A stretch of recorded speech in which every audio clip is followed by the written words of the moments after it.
દ્વાદક્ષરી મંત્ર આપ્યો, ઓમ નમો ભગવતે વાસુદેવાય.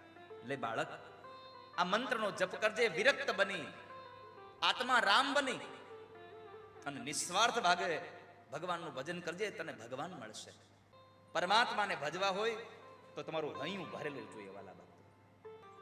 હરિ મારા હૈયા તારી ભક્તિ ભરી દેજે,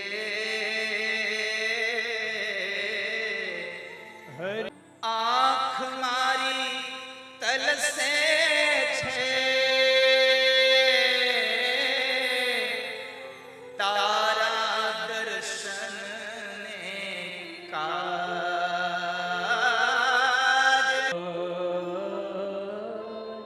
ભક્તોની ભાવ ભરી વિનંતી કાને ધરી દેજે,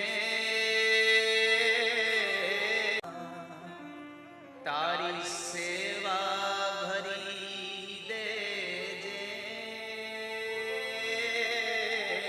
નામ તારું નંદલાલ મારી જીભે જડી દેજે. માગી લો ને, જે તમારે જોતું હોય તે માગી લો મારી પાસે.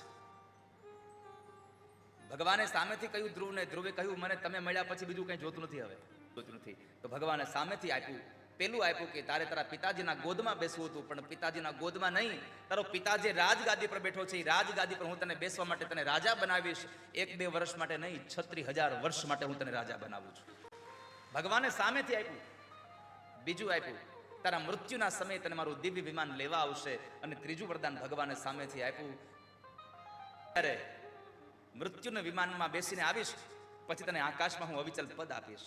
અને ચોથું વરદાન ભગવાને આપ્યું કે સપ્તર્ષિઓ તારી પરિક્રમા કરશે. તો વિચાર કરો, ધ્રુવજીએ માગ્યું નહીં તો આટલું બધું મળ્યું, માગ્યું હોત તો? આપણો વાંધોજી છે, ભગવાન દરિયો લઈને ઊભા છે ને આપણે ચમચી લઈને જઈએ છીએ. એને આખો દરિયો દેવો છે અને આપણે ચમચી લઈને ઊભા રહીએ છીએ, અમને ભરી દેવા. આપણે 2 હાથથી આમ ખોબો કરીએ, ઓલો 1000 હાથ વાળો છે. પરમાત્મા પાસે પણ ક્યારેય કશું માગશો નહીં. માગશો ને તો ઓછું મળશે, નહીં માગો તો વધારે મળશે, પાક્કું છે. માટે ક્યારેય પરમાત્મા પાસે માગશો નહીં.